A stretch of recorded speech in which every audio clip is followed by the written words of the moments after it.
আলহামদুলিল্লাহ ওয়াহদা আসসালাতু ওয়াসসালামু আলা মান লা নাবিয়্যা বা'দা আম্মা বা'দ। সম্মানিত দর্শক ও শ্রোতা মণ্ডলী, আল্লাহ রাব্বুল আলামিনের অশেষ মেহেরবানিতে আমাদের নিয়মিত উমদাতুল আহকাম হাদিসের ক্লাস আজকে ২৭তম পর্ব শুরু করতে যাচ্ছি। হাদিস নম্বর ৯৮ এবং ৯৯।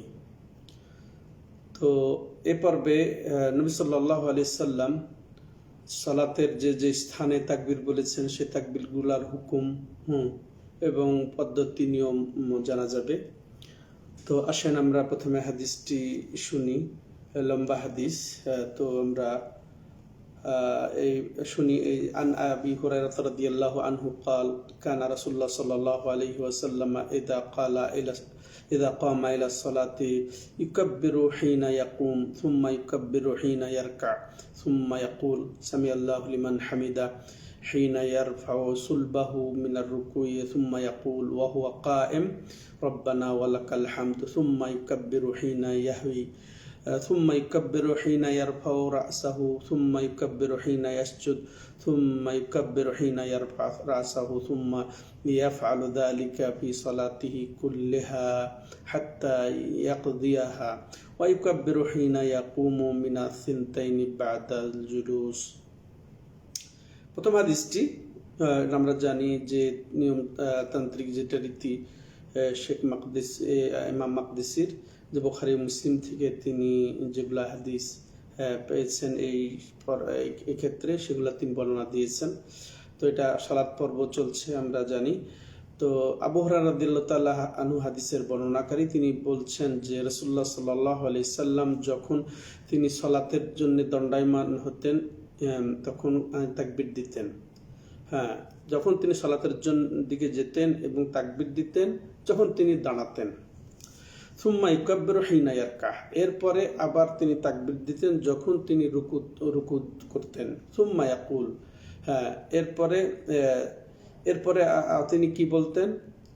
সামি আল্লাহু লিমান হামিদা, যখন রুকু থেকে এরপরে যখন রুকুতে যেতেন তখন তিনি তাকবীর বলতেন। সুম্মা ইয়াকুল, এরপরে বলতেন সামি আল্লাহু লিমান হামিদা।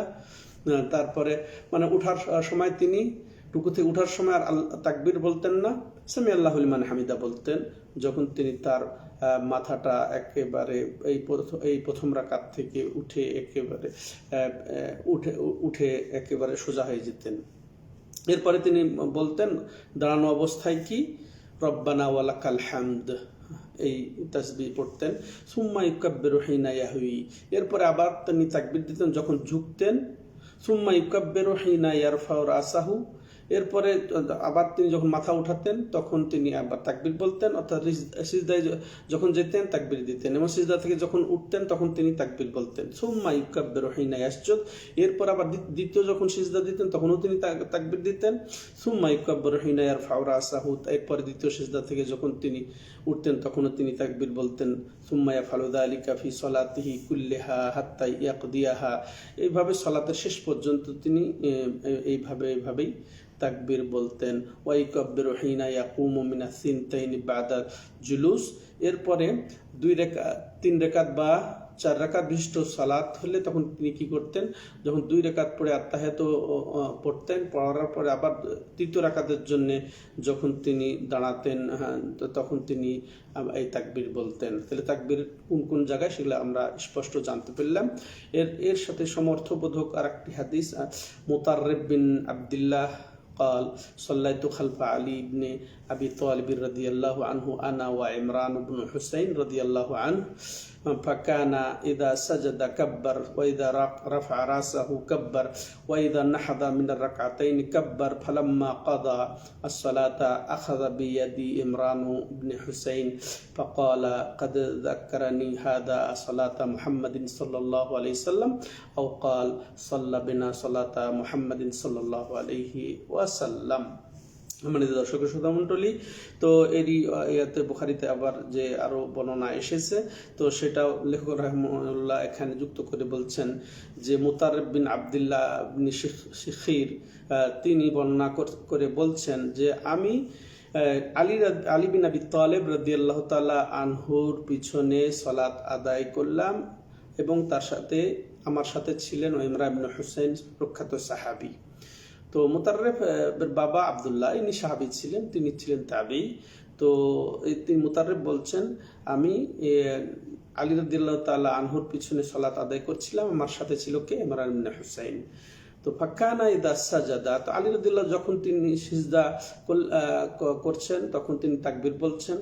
ওয়াইদা রাফা রাসাহু কাব্বার, এবং যখন তিনি সিজদা থেকে মাথা উঠালেন তখন তাকবীর দিলেন।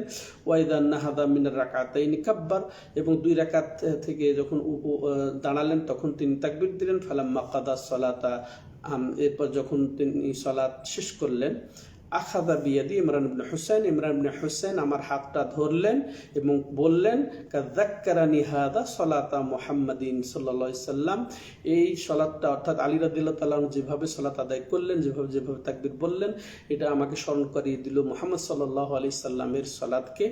বা এরকম বলেছেন যে তিনি সাল্লা বিনা সালাতা মুহাম্মাদিন সাল্লাল্লাহু আলাইহি সাল্লাম, এই আলী রাদিয়াল্লাহু তাআলা আনহু তিনি মুহাম্মদ সাল্লাল্লাহু আলাইহি সাল্লামের সালাত আমাদেরকে পড়ালেন। আল্লাহু আকবার। তাহলে এখানে আমরা তাকবীরের তো এখানে আমরা সংক্ষিপ্তভাবে সেটা বলবো যে কি কি মাসালা এখানে আমরা নিশ্চিত হলাম এই হাদিস দুটির মাধ্যমে। দুটি হাদিসে মাধ্যমে যেটা লেখক রাহিমাহুল্লাহ সাব্যস্ত করেছেন যে নবী সাল্লাল্লাহু আলাইহি সাল্লাম যে জায়গায় তাকবীর যেভাবে বলতেন এটাকে তাকবীরাত, এই প্রথমে তাকবীর ইহরাম বা তাকবীরাত তাহরিমা বলি আমরা, আর পরবর্তী যতগুলো তাকবীর বলা হয় তাকবীরের পরিবর্তনের যে তাকবীর সেটা। তো 2 তাকবীরের বিধান, প্রথম তাকবীর ইহরাম যেটা শুরুতে যেটা বলা হয় ওটা রুকন ফরজ, ওই তাকবীর ছুটে গেলে ইচ্ছায় অনিচ্ছায় অজ্ঞতায় সালাত হবে না, বাতিল গণ্য হবে। আর পরবর্তী তাকবীরগুলা এটাকে ওয়াজিব বলেছেন উলামায়ে কেরাম, আমরা কি কারণ সেটা আমরা শুনবো সামনে। তাহলে প্রথম মাসআলা এই হাদিস দুটি থেকে যেটা আমরা জানলাম যে এখানে প্রত্যেক উপর হওয়া এবং নিচু হওয়া, উপর হওয়া এবং নিচু হওয়ার ক্ষেত্রে তাকবীর বলার বিধান, তবে সামি আল্লাহু লিমান হামিদা ছাড়া রুকু থেকে উঠা, এই যে প্রত্যেক উঠা এবং নিচু হওয়া সাথে তাকবীরের এখানে বিধান আমরা পেলাম। আর তবে সামি আল্লাহু লিমান রুকু থেকে উঠার সময় সামি আল্লাহু লিমান হামিদা এটার ব্যতিক্রম, এটাও দলিল পেলাম যে যখন তিনি রুকু থেকে উঠতেন তখন সামি আল্লাহু লিমান হামিদা বলতেন। এটা ছাড়া ইমাম নববী রাহিমাহুল্লাহ চমৎকারভাবে বলছেন যে আজকে এবং ইতিপূর্বে যত যুগ অতিবাহিত হয়ে গেছে এই কথার উপরে একমত যে তারা এই তাকবীরগুলা এইভাবে দিতে হবে। এটা তিনি আবার তার কথা লম্বা, তার শেষে এটাই তিনি বলছেন, ওয়াইস্তাকাররাল আমালু আলা মা ফি হাদিসে আবি হুরায়রা হাদা, এই আবু হুরায়রা রাদিয়াল্লাহু তাআলা আনহুর হাদিসে যেভাবে আছে এর উপরেই আমল সাব্যস্ত হয়ে গেছে। তো এইভাবে আমাদেরকে তাকবীর ব্যবহার করতে হবে সালাতে। তারপর দ্বিতীয় যে বিষয় আমরা এখান থেকে জানতে পারলাম যে হাদিসে যেমন এসেছে, ইকাব্বিরু হিনা ইয়াহউই সাজিদান, হিনা ইয়াহউই সাজিদান সুম্মা ইকাব্বিরু হিনা ইয়ারফাউ, এইভাবে ইকাব্বিরু হিনা ইয়াকুম মিনাল মাসনা, যে রাসূলুল্লাহ সাল্লাল্লাহু আলাইহি সাল্লাম তাকবীর বলতেন যখন তিনি সিজদার জন্য ঝুঁকতেন, আবার তিনি যখন মাথা উঠাতেন। এই যে হিনের এখানে যে দাবি, হিন শব্দটার দাবি যেখানে যে একসাথে, তাহলে আমার তাকবীর বলা এবং আমার আমলটা, আমার এই নড়াচড়াটা, স্থানান্তর হওয়াটা, সাথে সাথে হওয়াটা এখানে দলিল পাওয়া যাচ্ছে। এটাই উপযোগী। অনেকে আল্লাহু আকবার আগেই বলে ফেলেন, এরপরে ওঠেন, এরপর সিজদায় যান, বা উঠে যাচ্ছেন এরপরে আল্লাহু আকবার বলছেন, এরকম যেন না হয়। বরং এই হাদিস থেকে যে শব্দে আমরা বুঝতে পারি যে আমার আল্লাহু আকবার আল্লাহু আকবার একটু লম্বা করে বলবো এবং আল্লাহু আকবার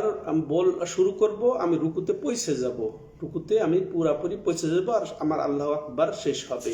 শুরু করব এবং শেষ আমার যেন আমলটার শুরু এবং শেষ একসাথে হয়ে যায়, এটা আমরা বুঝতে পারলাম। তৃতীয় যেটা আমরা বুঝতে পারলাম যে প্রথমে আল্লাহু আকবার বলে যে সালাত শুরু করা, এটা তাকবীরে তাহরিমা, এটা রুকন, যেটা আগে বলা হলো, এটা আমাদেরকে অবশ্যই লক্ষ্য করতে হবে, বলতে হবে।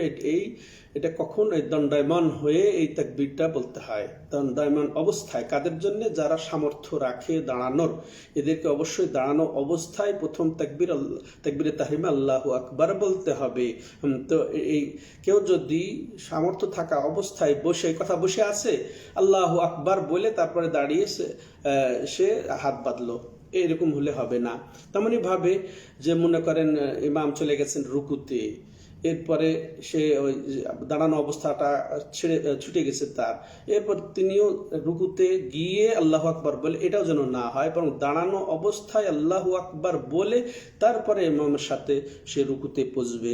তো এতে এই হাদিসে এটাও বোঝানো হচ্ছে যে আল্লাহু আকবার বলাটা দাঁড়ানো অবস্থায় হবে প্রথম আল্লাহু আকবার, যেটা তাকবীরে তাহরিমা। চতুর্থ মাসআলা যেটা আমরা জানি এই হাদিসের মাধ্যমে, সেটা হচ্ছে কি যে বাকি তাকবীরগুলা, এই তাকবীরে তাহরিমা যে বলা হলো শুরু, বাকি তাকবীরগুলা এটাকে তাকবীরাতুল ইন্তেকাল বলা হয় ফিকহ শাস্ত্রবিদদের পরিভাষায়। তো এই তাকবীরে ইন্তেকালগুলাও ঠিক ওই যে বললাম পরিবর্তন পদ, এক রকম থেকে আরেক রকনে স্থানান্তর। দাঁড়ানো রকম থেকে যখন আমি রুকু রকনে চলে যাব, তখন আমি বলবো আল্লাহু আকবার বলে যাব। তেমন সিজদায় যাওয়ার সময়, সিজদার সময় দাঁড়ান থেকে সিজদায় যাওয়ার সময়, সিজদা থেকে উঠা আরেক সিজদা দেওয়ার, এই রুকুন থেকে এক রুকুন থেকে আরেক রুকুন পরিবর্তনের সময় এগুলা বলা হয় তাকবীরাতুল ইহরাম। এর হুকুম হচ্ছে ওয়াজিব। এই ওয়াজিব হওয়ার দলিলও রয়েছে। তো যেমন হাদিসে এসেছে, এটা বুখারী মুসলিমের হাদিস, ফাইদা কাব্বারা ফাকাব্বিরু, যখন ইমাম তাকবীর বলবেন, আল্লাহু আকবার বলবেন, তখন তোমরাও তাকবীর বলো। তো রাসূলুল্লাহ সাল্লাল্লাহু আলাইহি ওয়াসাল্লামের আদেশ সাধারণত ওয়াজিব হয় যদি এর থেকে আর দলিল না থাকে এটাকে সুন্নত হওয়ার জন্য। তো এটা আমভাবে রাসূলুল্লাহ সাল্লাম বলেছেন, সেটা তাকবীরাতুল ইহরাম শামিল এবং অন্য তাকবীরও শামিল। তবে তাকবীরের ইহরামের তো আরো গুরুত্বপূর্ণভাবে এসেছে, এটা আমভাবে যেহেতু বলা হয়েছে, তাহলে এটা একটা প্রথম দলিল যে বাকি তাকবীরগুলা ওয়াজিব, জরুরি, ফাইজা কাব্বারা ফাকাব্বিরুর মতে, এটা বুখারী মুসলিম বর্ণনা করেছেন। এরপর নবী সাল্লাল্লাহু আলাইহি ওয়াসাল্লাম এর উপরেই আজীবন আমল করেছেন, এভাবে আমল করেছেন, তার কন্টিনিউ ওই ধারাবাহিকতা এর উপরে থাকা, এটাও দলিল যেটা জরুরি, যার কারণে তিনি কখনো এটাকে ছাড় দেন নাই। তারপরে তৃতীয় যেটা আমরা আর এটাও আমাদের নবী সাল্লাল্লাহু আলাইহি ওয়াসাল্লাম শিখিয়ে দিয়ে গেছেন যে সল্লু কামা রাআইতুমুনি উসাল্লি, তিনি এভাবেই সালাত যেহেতু আদায় করেছেন, এভাবে তাকবীর দিয়েছেন, তো ওইভাবে সালাত আমাদেরকে আদায় করতে হবে। তৃতীয় দলিল হিসেবে আমরা বলতে পারি যে এটা আসলে দাবি, এটা এক রকম থেকে আরেক রকম পরিবর্তনের একটা আলামত। আপনি এমনি উঠে যাবেন, এমনি বসে যাবেন, এটা না করে একটা আলামত হলো এক রকম থেকে আরেক রকম স্থানান্তর হয়ে যাওয়ার, পরিবর্তন হয়ে যাওয়ার, এটা দাবিও বটে। আমরা পঞ্চম যে মাসালা যেটা জানবো যে সামি আল্লাহু লিমান হামিদা, যে আল্লাহু আকবার উঠার সময়, বসার সময়, কিন্তু সামি আল্লাহু লিমান হামিদা রুকু থেকে ওঠার সময়, এটাও আমরা সুন্নত সাব্যস্ত, এটা আমরা জানলাম। এটাও বলতে হয়, এটাও মনে করেন উঠার সময়, এটা একটা সময়। এখন বিনা জিকিরে আপনি উঠে যাবেন, সেটাও যেন না হয়। তো সামি আল্লাহু লিমান হামিদা বলতে বলতে আপনি উঠে যাবেন। এরপরে পুরা যখন দণ্ডায়মান হয়ে যাবেন, তখন কি বলবেন? রব্বানা ওয়া লাকাল হামদ। আরো অনেক বর্ণনা এসেছে, এই ক্ষেত্রে আরো দোয়া আছে, সেগুলা বলা। তারপরে যেটা আমরা বিধিমূলক জানলাম, সেটা বলা হলো যে রব্বানা ওয়া লাকাল হামদ বলা, একের পূর্ণ দণ্ডায়মান হয়ে যাওয়া অবস্থায় রব্বানা ওয়া লাকাল হামদ বলা, এটাও আমরা এই হাদিস থেকে পেয়েছি যে রুকু থেকে উঠে একেবারে দাঁড়ানো অবস্থায় এই তাসবিহ পড়তে হয়। এই ছিল আজকের এই আলোচনা এবং শিক্ষা।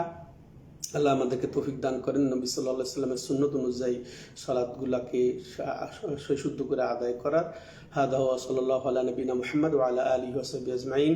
সুবহানাকাল্লাহুম্মা ওয়া বিহামদিকা আশহাদু আল্লা ইলাহা ইল্লা আনতা আস্তাগফিরুকা ওয়া আতুবু ইলাইক।